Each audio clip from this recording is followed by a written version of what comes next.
सताव आपको धीमा नहीं करना चाहिए। आपको एक पल भी बर्बाद नहीं करना है। एक सेकंड, एक घंटा, एक दिन, एक महीना, एक साल बर्बाद न किया जाए। बस सताव के बारे में सोचते हुए कि सताव के कारण आप खुद के बारे में खेद महसूस करें। आपको वही करना है जो यीशु ने किया। सताव के बावजूद भी आप वही करते रहे जो परमेश्वर ने आपसे कहा है कि आप अपनी दौड़ को पूरी कर सके।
Everyone, let's just sing that.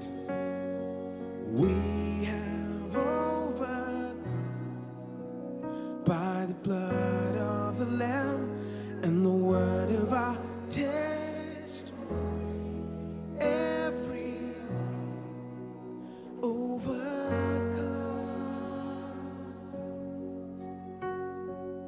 We have overcome by the blood of the Lamb and the word of our testimony. Every overcome.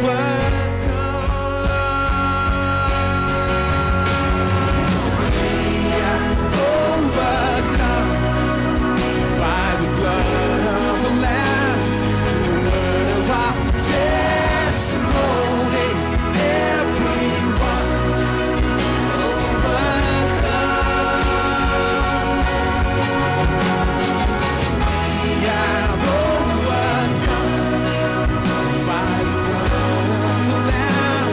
the word of our testimony.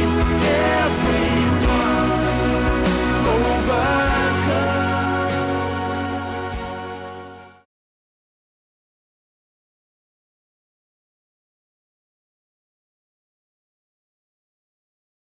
मरकुस अध्याय 4 देखिए। हम फिर से देखेंगे कि इन सताव के पीछे कौन है। मरकुस अध्याय 4। इन दिनों में हम मसीह सताव के बारे में बहुत कुछ सुन रहे हैं और सोचते हैं ये क्यों हो रहा है, वो क्यों सताते हैं, क्यों ये सब कहां से आता है। हम ये कह रहे हैं और इनमें भी हम जयवंत से भी बढ़कर हो सकते हैं। इसे सुनिए, मरकुस अध्याय 4 वचन। चलिए वचन 14 से पढ़ता हूं। ये प्रभु के राज्य का दृष्टांत है कि कैसे परमेश्वर के राज्य में सब काम करता है। ये कहता है, बोने वाला बीज बोता है, सब वचन से ही काम करता है। प्रभु वचन का प्रचार। बोने वाला वचन बोता है, वचन सीधा लोगों के दिल में जाता है जो भूमि जैसे है। बोने वाला वचन बोता है जो मार्ग के किनारे के हैं, जहां वचन बोया गया है वे ये हैं कि जब उन्होंने सुना। देखिए, बोने वाला वचन बोता है, लेकिन जब लोग वचन सुनते हैं तो शैतान तुरंत आकर, क्या इससे भी सरल और कुछ चाहिए? शैतान तुरंत आकर वचन को जो उनमें बोया गया था उठा ले जाता है। शैतान दिलचस्पी लेता है कि वचन को चुरा ले, क्योंकि वो जानता अगर वचन आएगा तो ये आपको बदल देगा। अगर आप वचन पाते रहें तो आप सफल जीवन जिएंगे, आप विजयी जीवन जिएंगे। शैतान आपको अभी गुलाम नहीं रख सकता है कि आपको अपने अंधकार में रखे। तो शैतान तुरंत आता है, वो कोई समय बर्बाद नहीं करता, वो तुरंत आकर वचन को जो उनमें बोया गया था उठा ले जाता है। अब सुनिए वो कैसे उनके दिल में जो वचन बोया गया था उसे कैसे वो दूर करता है। वचन 16, वैसे ही जो पथरीली भूमि पर बोए जाते हैं ये वे हैं जो वचन को सुनकर तुरंत आनंद से ग्रहण कर लेते हैं। मतलब ये तो बहुत से विश्वासी को दर्शाता है। जब वचन सुनते हैं वो खुशी से सुनते हैं, खुशी से इसे ले लेते हैं, परंतु अपने भीतर जड़ न रखने के कारण वे तो थोड़े ही दिनों के लिए रहते हैं। इसके बाद जब वचन के कारण उन पर क्लेश या उपद्रव होता है, ये तो वचन के कारण ही होता है, तो वे तुरंत ठोकर खाते हैं। यानी शैतान एक तरीके से वचन ले जाना चाहता है, वह है क्लेश और उपद्रव, क्योंकि वो जानता है ये ठोकर खाएंगे। क्योंकि जब क्लेश और उपद्रव होता है तो ये सह नहीं पाएंगे। वो अपना विश्वास छोड़ देना चाहते, चुप बैठना चाहते हैं और कुछ नहीं करना चाहते। यानी जानते हैं ये यीशु के लिए गवाह नहीं होना चाहते हैं, और इस तरह से शैतान उनसे वचन दूर कर देता है। यानी शैतान पीछे है, वो तो तुरंत ही आ जाता है, और सताव तो उसका एक तरीका है कि वो इस वचन को दूर कर दे। दूसरा तीमुथियुस देखिए, दूसरा तीमुथियुस अध्याय 3, और ये वचन बहुत महत्वपूर्ण है और इसे सही तरह से समझना जरूरी है। अध्याय 3 वचन 12, आपने सुना है, पहले सुना है, पर जितने मसीह यीशु में भक्ति के साथ जीवन बिताना चाहते हैं वे सब सताए जाएंगे। हर एक व्यक्ति जो मसीह यीशु में भक्तिपूर्ण जीवन जीता है उसे सताव होता ही है। क्यों? क्योंकि हम हमेशा इस संसार के ईश्वर के साथ में युद्ध करती हैं।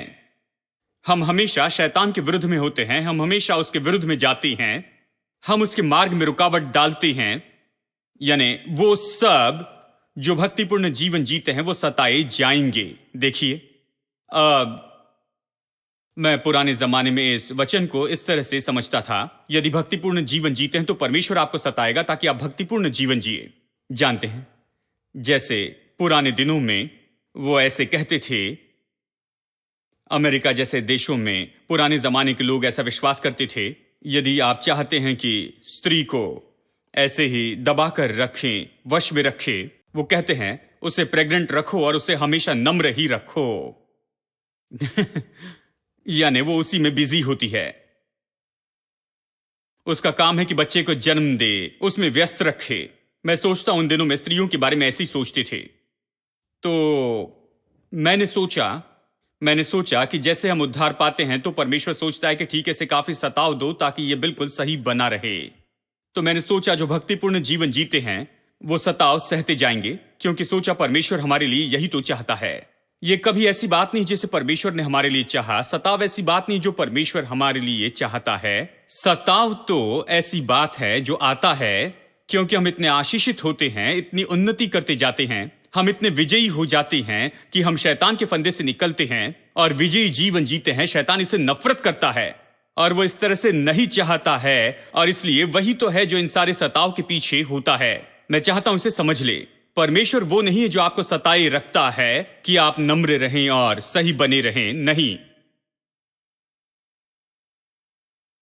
मैं सोचता हूं वो प्रचारक के बारे में ऐसे कहते थे, वो कहते थे इसे गरीब और नम्र रखो। ये सच में शैतान है। शैतान को लोगों को ऐसे रखना पसंद है, और सताव तो कभी भी परमेश्वर की ओर से नहीं है। परमेश्वर को यह पसंद नहीं है कि वो आपको सताते चले जाए। क्या आप मजाक कर रहे हैं? यानी परमेश्वर उद्धार देता है और उसके बाद में आपको सताते जाता है कि आप पूरा दिन भर सताए जाए, तकलीफों में पड़े और दर्द को सहते चली जाए, दिन भर सारी मुश्किलों का सामना करे और परमेश्वर बैठकर सब देखता है? हाँ, ये इसके लिए अच्छा है, जानते हो, और तभी ये ठीक हो जाएगा। नहीं, परमेश्वर नहीं चाहता है कि आप सताए जाए। शैतान चाहता है कि आपको सताए जाए। केवल तब आप परमेश्वर से नफरत करने लगेंगे, तब आप परमेश्वर के वचन को छोड़ देंगे, तभी आप परमेश्वर पर विश्वास करना छोड़ेंगे। ये उसकी आशा है कि जब सताव आता है आप ठोकर खाते हैं, विश्वास छोड़ देते हैं, और इसीलिए शैतान सताव लेकर आता है। और इसीलिए ये पहला पॉइंट है कि हम सताव के ऊपर में विजयी हो जाए और सताव पर जयवंत हो जाए, कि ये समझे ये कहां से आता है, इसके पीछे कौन है। अगर सोचते हैं परमेश्वर इसके पीछे है तो आप युद्ध को हार रहे हैं। अगर ये समझते हैं कि शैतान इसके पीछे है, तब समझ ले कि इससे कैसे निपटे। चलिए एक और वचन देखते हैं, मरकुस 10। याद रखिए ये वचन जहां यीशु ने कहा, जब पतरस ने यहां पर यीशु से कहा कि देखो हम सबको छोड़कर तेरे पीछे आए हैं।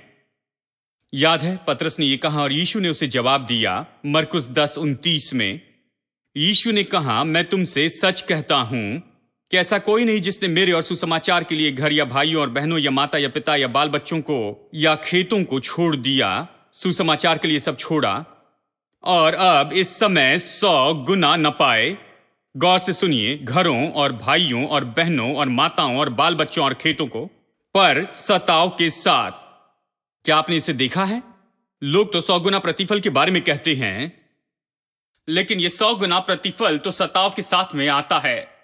एक भाई ने मुझसे कहा, ओ आप बस आशीष आशीष आशीष का प्रचार करते हैं और संपन्नता के बारे में बताते हैं। आपको प्रचार करना है। आप लोगों से कहते हैं आशीष के लिए विश्वास कीजिए, संपन्नता के लिए विश्वास कीजिए। आपको लोगों को सिखाना चाहिए कि सताव की अपेक्षा करे और उसके लिए विश्वास करे। मैंने कहा, भाई आपको सताव की अपेक्षा नहीं करनी है या सताव के लिए विश्वास करे। सताव एक पैकेज के रूप में आता है, आशीष के साथ ही।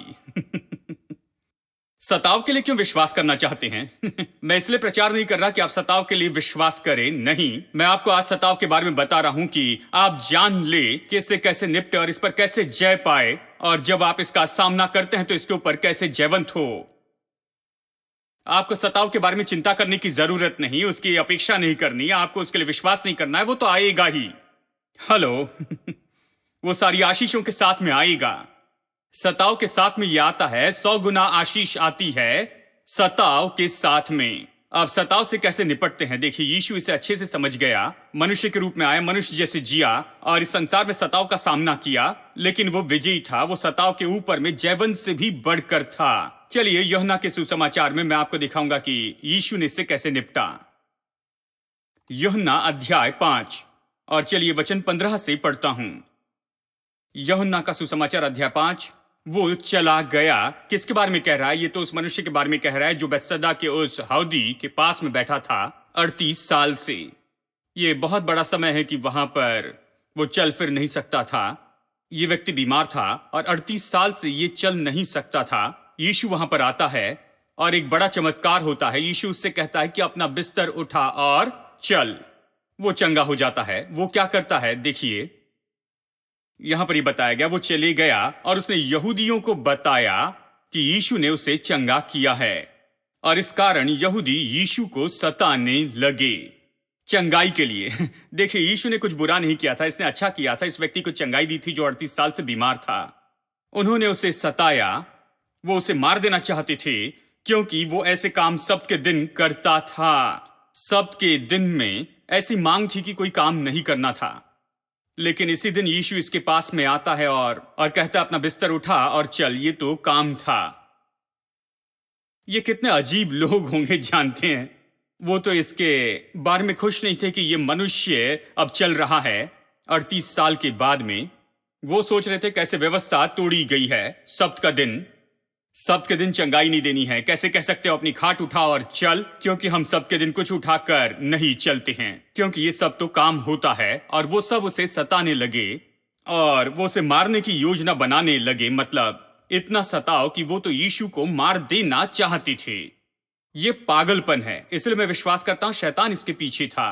अब यहां पर देखिए, यीशु ने उत्तर दिया। यहां पर यीशु की प्रतिक्रिया को देखिए। आप सताव से कैसे निपटते हैं जब यीशु के लिए जीते हैं और इस संसार में आप जीते हैं और बिना किसी कारण से आप सताव का सामना करते हैं धार्मिक लोगों से और कई बार धार्मिक विश्वासियों से जो बिल्कुल संसार के जैसे हैं। सच्चे विश्वासी नहीं, संसार के जैसे वो आपको सताते हैं।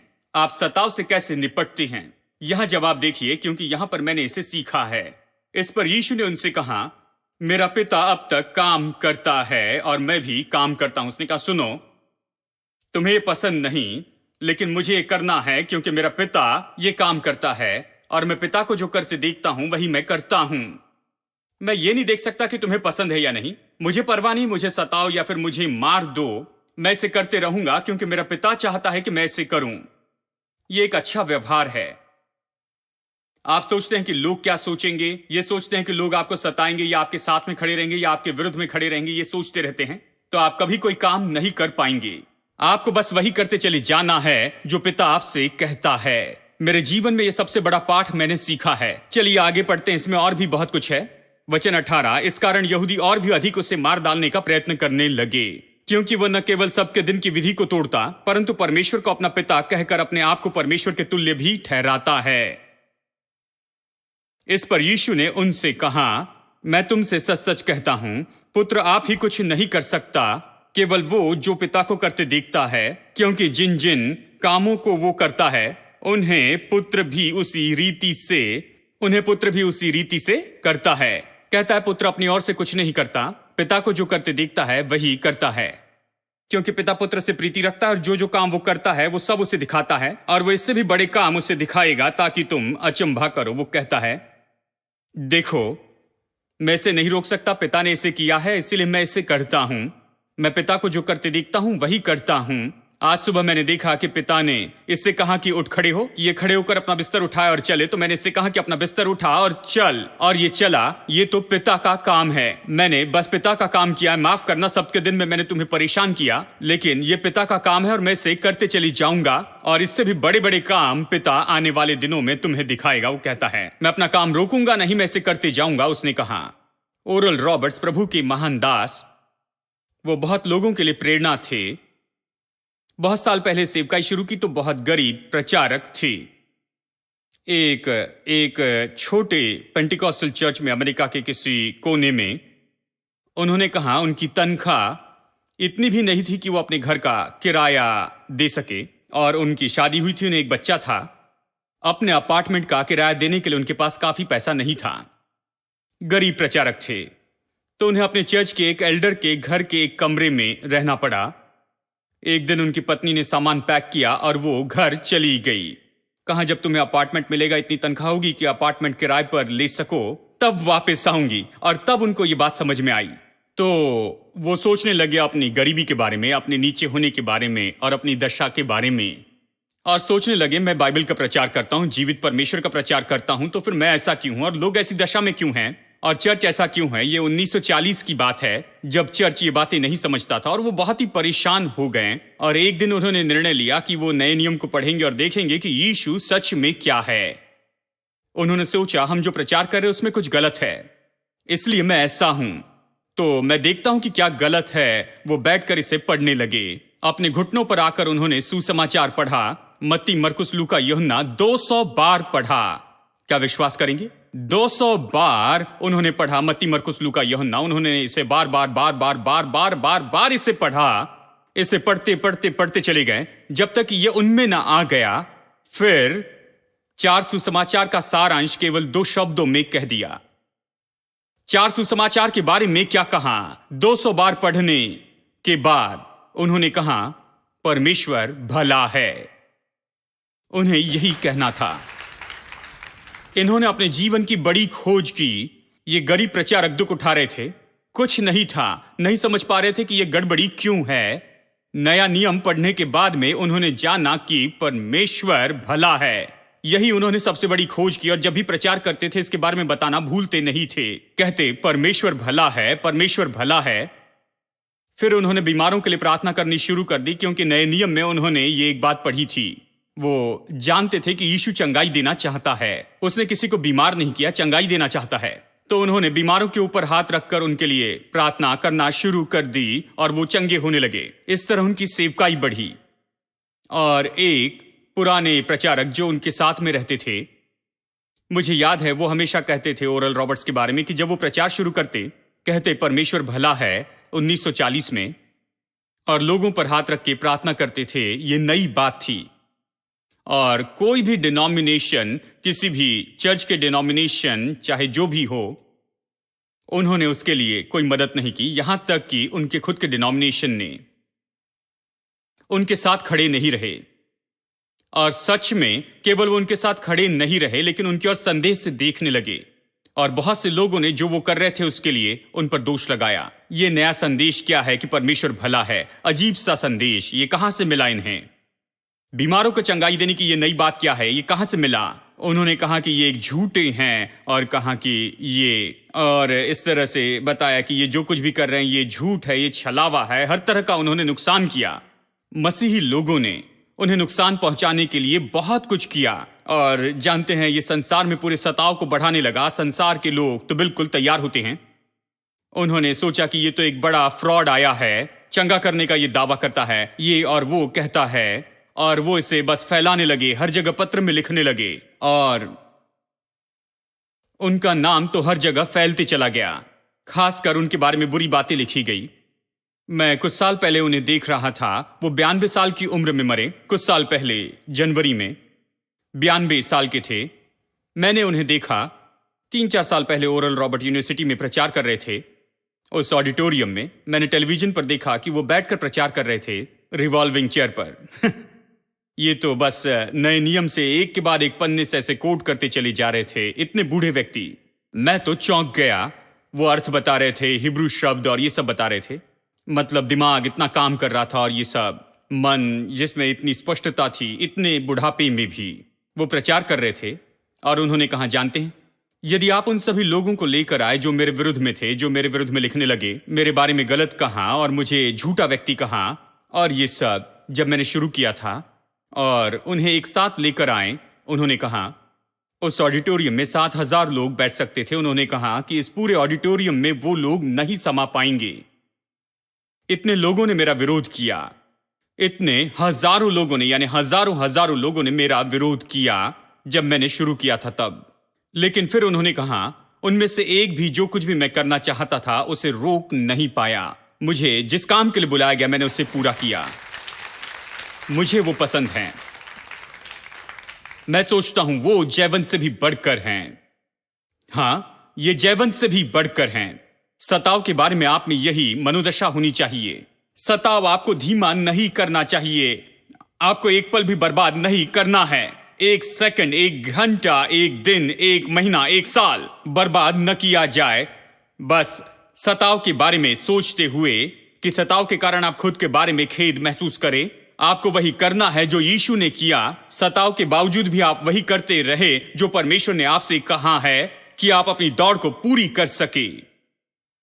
पौलुस को कितना सताया गया था, आप इसके बारे में पढ़ सकते हैं। और मैं अगले हफ्ते पौलुस के जीवन के बारे में आपको बताऊंगा और मैं आपको दिखाऊंगा कि शैतान किस तरह उसके बारे में पहले ही अपने लोगों को आगे भेजता था। उसके वहां पर पहुंचने के पहले ही उसके बारे में पत्र पहुंचता था। यह लिखा था कि ये आ रहा है, इसे अच्छे से मारना। वो उससे नफरत करते थे। वो यहूदी था और मसीह का प्रचार करता है। वो उससे नफरत करते थे क्योंकि वो बहुत से लोगों को मसीह के पास लाता था। इतना विरोध था, अन्य जाति उसका विरोध करती, यहूदी उसका विरोध करते थे। वो कहीं नहीं जा सकता था। हर जगह उसे मारा जाता, जेल में डाला जाता, अन्याय से व्यवहार किया जाता। और ये सब, इन सब के साथ वो अपने जीवन के अंत में ये कहता है, मैंने अपनी दौड़ पूरी कर ली है। इससे वो रुका नहीं, किसी ने उसे नहीं रोका। कोई उसे दौड़ से निकाल नहीं पाया, कोई उसे धीमा नहीं कर पाया।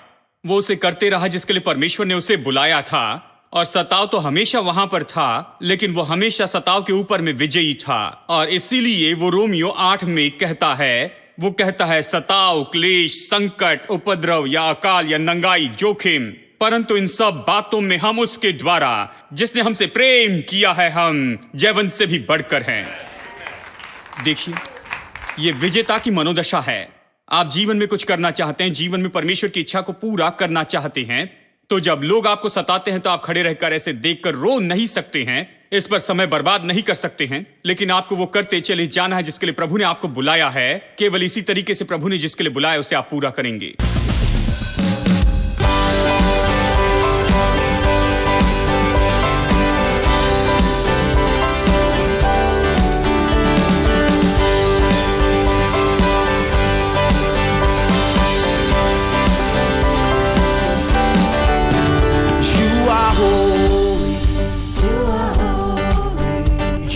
Mighty, you are mighty, you are worthy,